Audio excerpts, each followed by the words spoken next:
Moab, Utah has so much more to offer than I knew when I went there. We hauled our two Jeeps across the country to go ride the epic trails there, and there is just so many more activities to do there. And it may be cheaper instead of hauling your junk across country if you just rent while you're there.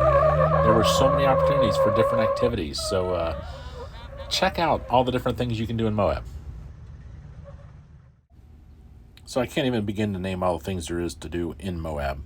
You can rent a ride on a hot air balloon at sunrise, rent mountain bikes and go mountain biking on crazy trails, rent a ride on a jet boat and cruise up the river.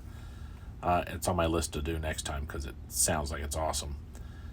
Hiking is super easy to do. You drive your car to the trailhead, take your proper equipment, and go hike.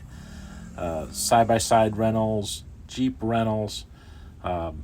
The neat thing is about Moab, you don't have to bring all your stuff with you.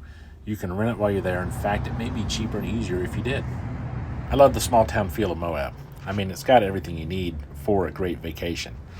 You've got great restaurants, hotels, campgrounds, and for Jeep guys, you got 3 auto parts stores at least, national chains that have national chain pricing, so that's awesome. The law enforcement was friendly. We saw medical services moving around town, so that's nice to know that there's good ambulance services going on. The shops downtown were clean and neat. You never felt like you were being taken advantage of in town, even though it is definitely a tourist town. So expect the crowds, expect people not to know where they're going or what they're doing. Give everybody some grace while you're in town. We happened to be there during the Easter Jeep Safari, so it was even busier than normal, which I find hard to believe. It seems like that town was busy already. Use your apps. We used iOverlander to look for amenities around town, find water, which you can find at a few spots around town. You can find water spigots to fill up your tanks. Even the ice company in Moab is on board with all this activities. So we used our apps to find a boondocking spot north of town. It was awesome.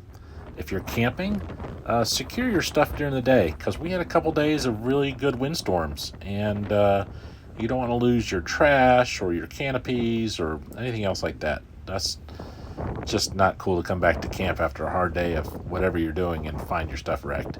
But we didn't have a problem with security at all. I mean, we were boondocking and no one messed with our stuff, so that was really cool.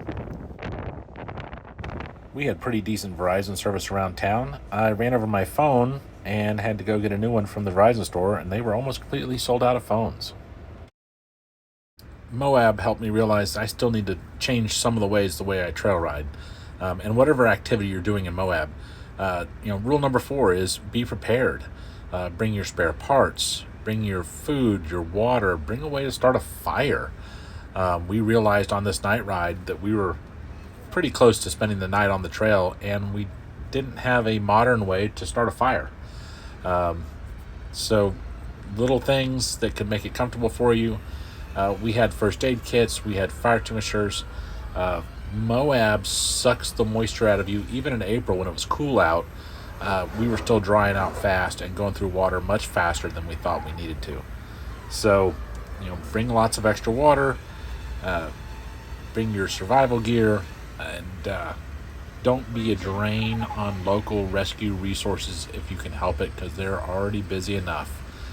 Heat injuries and dehydration is a huge amount of their emergency calls there, and it's something that's preventable. We had an awesome time in Moab. We spent much more time there than we thought we would. There's so much more to see and do there than I even mentioned in any of this, because we were focused on our Jeeps. But there's dinosaur tracks, there's petroglyphs, there's Arches National Park, there's Canyonlands National Park, there's local museums. Go see this stuff. Take time off, get out of the cubicle, and go see the world. America is just absolutely vast. And you don't have to bring all your stuff with you. If that's going to kill your vacation trying to trailer across the country, budget the money in to fly in and rent something. So even if you trail ride for a day or two and then go do other activities, it's epic. You got to do it. until then, if you see us driving around town in our big blue hauler, or see us on the trail with our Jeeps, make sure you stop and say hi. We love making friends, and that's really one of the most important things we're getting out of this whole travel adventure is meet people, learning their stories. So hope we see you on the trails.